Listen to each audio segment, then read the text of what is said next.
Step away from the vehicle.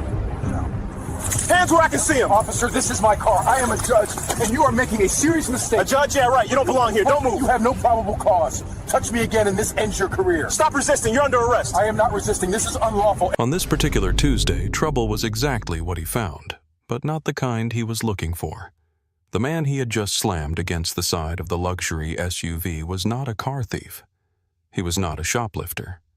He was the Honorable Marcus Sterling, the chief judge of the family court, a man who had presided over the city's most difficult cases for 22 years.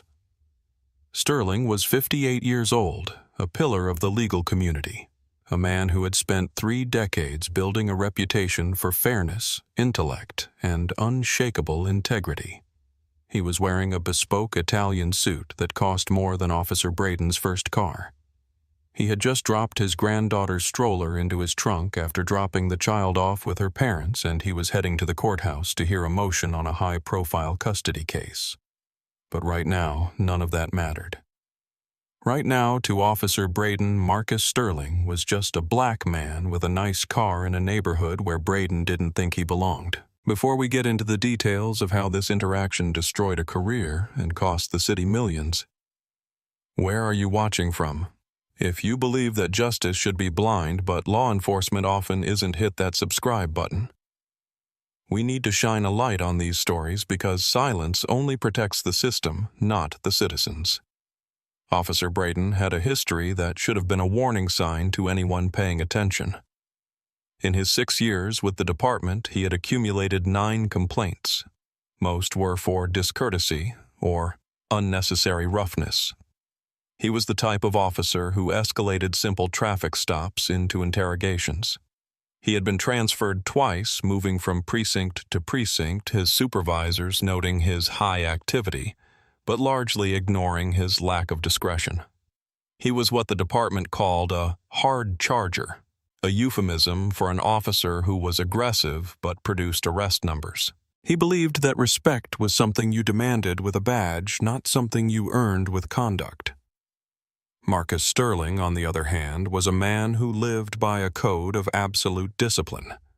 He had grown up in a time when a black man in the legal profession had to be twice as good to get half the credit. He had graduated top of his class from Georgetown Law, worked as a prosecutor for 10 years, and then ascended to the bench. He was known as the Hammer in family court, not because he was cruel, but because he was decisive. He didn't tolerate nonsense in his courtroom, and he certainly didn't tolerate foolishness in his personal life. He drove a 2024 Audi Q7 because he had earned it. He lived in the Kingswood district because he could afford it. And on this bright, clear Tuesday morning, he was simply a grandfather doing a favor for his daughter, utterly unaware that his mere presence was about to trigger a chain reaction that would expose the rot in the local precinct. The Kingswood district was the jewel of the city. It was an area of manicured lawns, high-end boutiques, and expensive cars. It was the kind of place where the police patrol was constant, not to fight crime, but to maintain an image of safety for the wealthy taxpayers.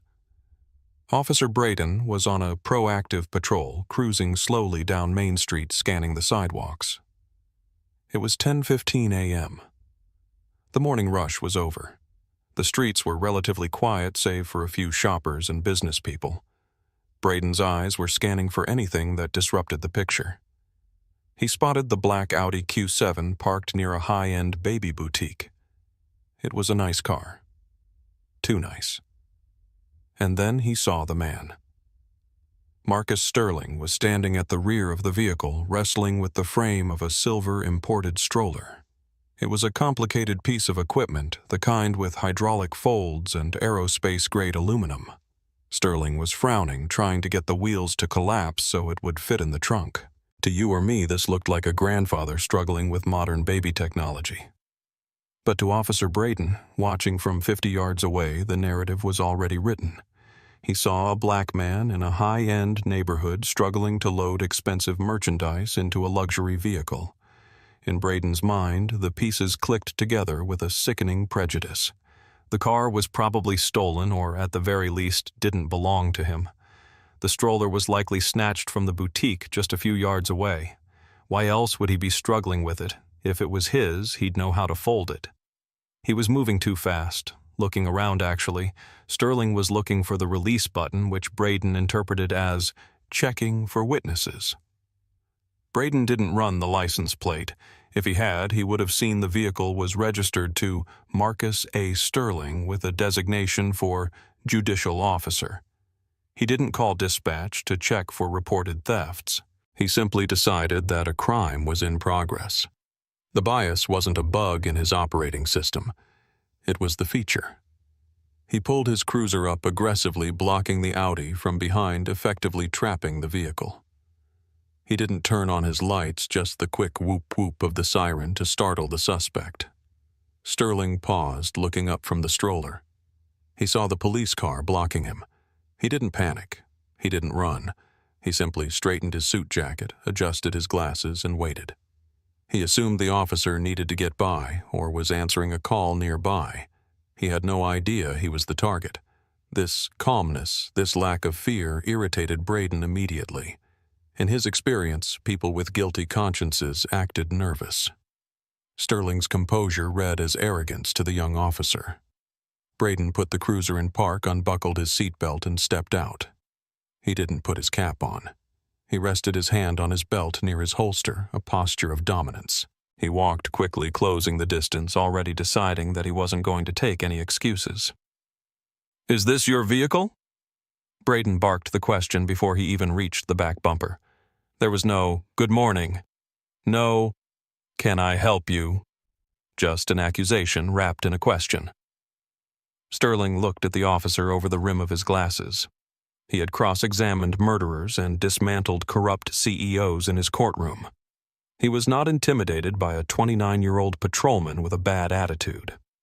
"Good morning, officer," Sterling said, his voice a deep, resonant baritone that carried the weight of authority. "Yes, this is my vehicle. Is there a problem?" "You seem to be having a lot of trouble with that equipment," Braden said, stepping closer, invading Sterling's personal space. He looked at the stroller, then back at Sterling. "You got a receipt for that?" Sterling blinked. The question was absurd. "A receipt, officer. This is my granddaughter's stroller. I am loading it into my car. I don't carry the receipt for a 2-year-old purchase in my pocket. Now, if you'll excuse me, I have to get to work." "I didn't say you could go anywhere," Braden snapped, moving to block Sterling's path to the driver's door. "We've had a lot of grab-and-run thefts in this area, high-end merchandise, and that looks like a brand-new car. You got ID on you." Sterling sighed a long, weary exhalation. He recognized what this was.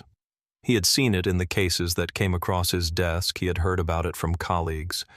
But he had insulated himself with success and status, thinking he was immune. "Officer, my name is Marcus Sterling. My identification is in my front jacket pocket. I'm going to reach for it slowly." "Don't reach for anything," Braden shouted, his hand dropping to the grip of his service weapon. "I said don't reach. Keep your hands where I can see them." "I am trying to comply with your request for identification," Sterling said, his voice hardening. The judicial steel was starting to show. "You asked for ID. I am telling you where it is. I am a judge of the family court. If you run the plates on this vehicle, you will see that." "A judge, right?" Braden scoffed. He didn't believe it for a second. He saw the expensive suit and assumed it was part of the con. "And I'm the police commissioner. Step away from the car. Now!" "I am not stepping away from my property," Sterling said, standing his ground. "I have done nothing wrong. I am not being detained unless you can articulate a reasonable suspicion that a crime has been committed. Can you do that, officer?" That was the breaking point. Braden hated jailhouse lawyers, people who used legal terms to try and confuse him. He felt his authority slipping. He felt the eyes of people on the sidewalk. He needed to reassert control. He needed to win. "I told you to step away." Braden lunged forward, grabbing Sterling by the shoulder. "Do not touch me," Sterling said, his voice dropping an octave. "You are making a mistake that will end your career." Braden didn't listen. He spun the older man around. Sterling, caught off guard by the physical aggression, stumbled slightly. Braden used the momentum to slam him forward against the side of the Audi. The impact was loud. The metal of the car groaned. The stroller, which was half in and half out of the trunk, was knocked loose and crashed onto the asphalt, rolling into the gutter. "You're under arrest," Braden yelled, pulling Sterling's arms behind his back. "For what?" Sterling demanded, wincing as his shoulder was wrenched upward. "Loading my own car. This is assault, officer. You are assaulting a member of the judiciary. Resisting arrest and disorderly conduct." Braden recited the catch-all charges he used whenever someone questioned him. He snapped the handcuffs on. He made them tight, deliberately tight. He wanted this man to feel who was in charge. A small crowd had gathered. A woman in yoga pants had her phone out. A man in a business suit was filming from the sidewalk. "Hey, he wasn't doing anything," the man shouted. "I saw the whole thing. He was just putting the stroller in the car." "Back up," Braden yelled at the witnesses. "Stay back or you're next." Sterling took a deep breath, fighting the urge to struggle. He knew the law. He knew that any physical resistance now would be used to justify everything the officer had done. He had to be smarter. He had to be the adult in the room. "Officer," Sterling said, his face pressed against the cold window of his own car. "My wallet is in my left interior breast pocket. Inside is my badge. I am asking you for your own sake to check it before you put me in that patrol car." "I'll check it at the station," Braden said, panting slightly from the exertion. He patted Sterling down aggressively, emptying his pockets. He pulled out the wallet, the keys, the phone. He tossed them onto the hood of the cruiser without looking at them. He didn't want to see the ID. He didn't want to be wrong. He wanted to process the arrest and justify his actions. "You are violating my Fourth Amendment rights," Sterling stated clearly, speaking loud enough for the witnesses to hear. "You have no probable cause. You have no warrant. This is a false arrest, and everyone here is a witness." "Shut up," Braden hissed. He grabbed Sterling by the arm and marched him toward the back of the patrol car.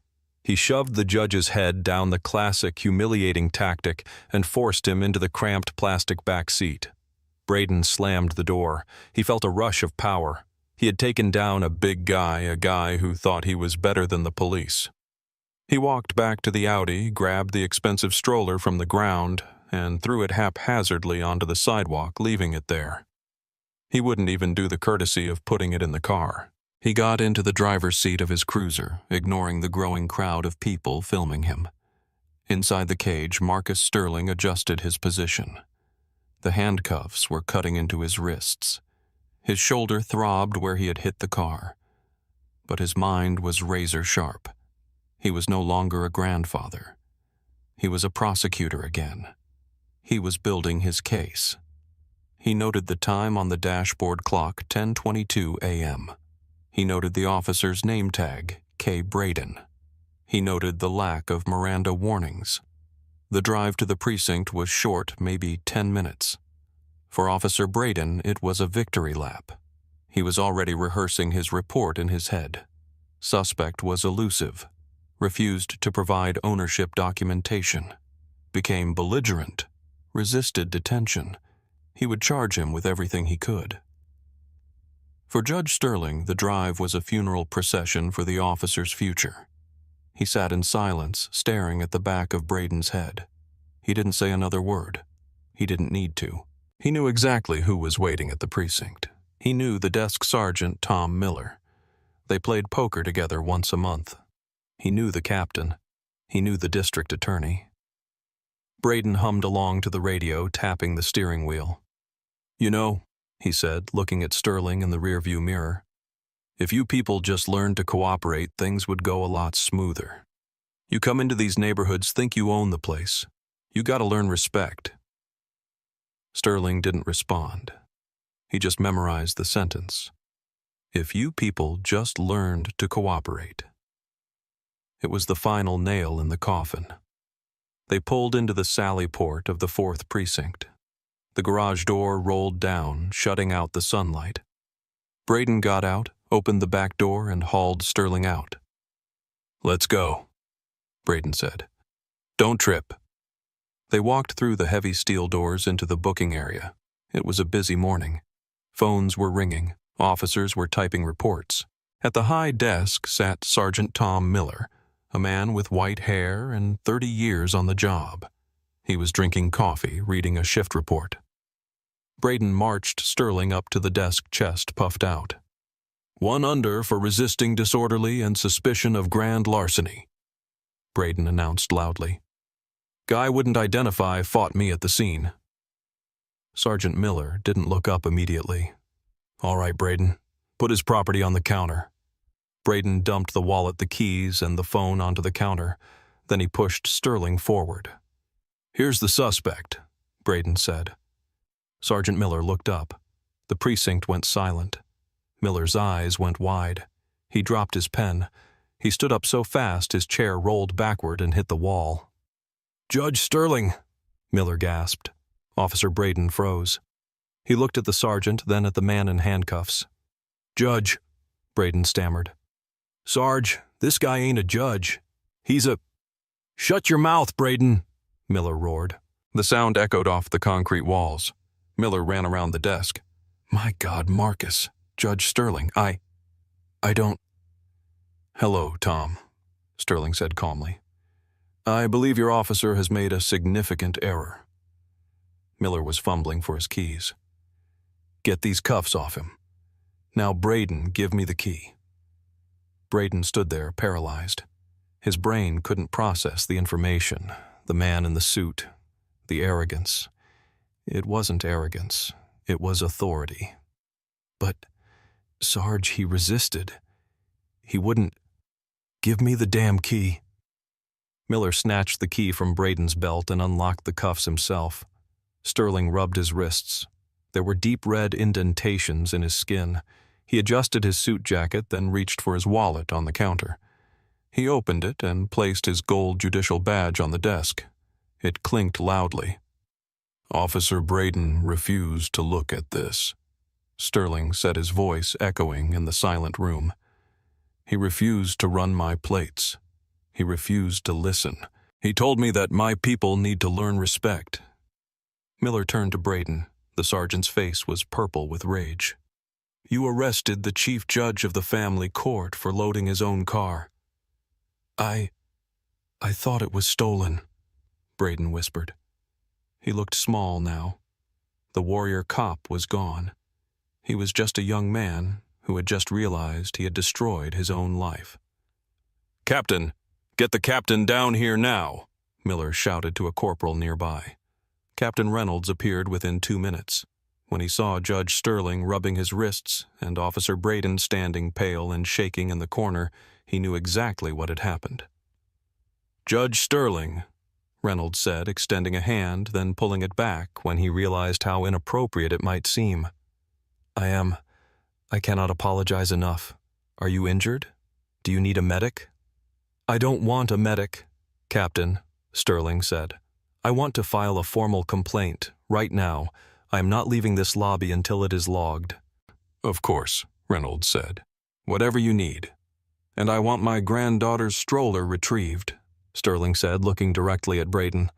"Officer Braden left it on the sidewalk on Main Street. I assume it is still there unless someone has actually stolen it while he was busy arresting a judge." "Braden," the captain said, his voice like ice. "Give me your badge. And your gun." "Captain, Badge, gun, now." Braden's hands shook as he unholstered his weapon and placed it on the counter. He unpinned his badge, the symbol of the power he had abused, and laid it next to the gun. "Go sit in the conference room," the captain ordered. "Do not speak to anyone. Do not touch your phone. You are on administrative suspension pending an immediate investigation." Braden walked away, his head down. He passed other officers who were staring at him with a mixture of disbelief and disgust. He had violated the cardinal rule, don't mess with the people who sign the warrants. But more than that, he had been exposed. The fallout was swift and brutal. By noon, the video from the bystander had hit social media. "Cop arrests innocent black man for loading stroller," It had 50,000 views in an hour. By 2:00 p.m. it was on the national news. But the real story wasn't just the arrest. It was who he had arrested. When the press found out, it was Judge Marcus Sterling. The city exploded. The mayor gave a press conference at 4:00 p.m., apologizing to the judge and promising a complete overhaul of police training. Officer Braden was fired 3 weeks later. The internal investigation was a formality. The dashcam video, the body cam video, which Braden had turned on late but still caught the interaction, and the bystander video painted a damning picture of racial profiling and incompetence. Judge Sterling sued the city. He didn't do it for the money, though he won a $4.8 million settlement. He did it to force a consent decree.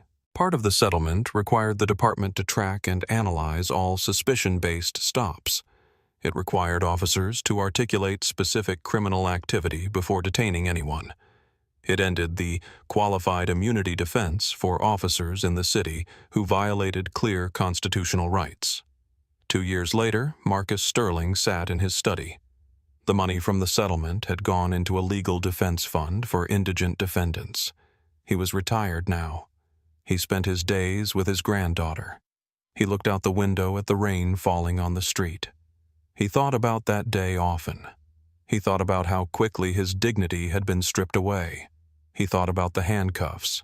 And he thought about Officer Braden. He didn't hate the young man. He pitied him. Braden had been a product of a system that taught him to fear and control rather than serve and protect. But mostly, Sterling thought about the men who weren't judges. The men who didn't have gold badges in their pockets. The men who were thrown against cars and handcuffed and hauled away, and who didn't have a Sergeant Miller to recognize them at the desk. Who spoke for them? That is the question we are left with. Judge Sterling had the power to fight back. He had the stature to demand justice. But justice shouldn't depend on your job title. It shouldn't depend on the cost of your suit. Officer Braden's career is over. That is accountability. But until every citizen can load a stroller into a car without fear of being treated like a criminal, have we really achieved justice? What do you think? Should officers be personally liable for civil rights violations? Does a badge grant authority, or does it require responsibility? Drop your thoughts in the comments below, and if you believe that no one is above the law and no one should be beneath its protection, share this story. Let's keep the conversation going. Until next time.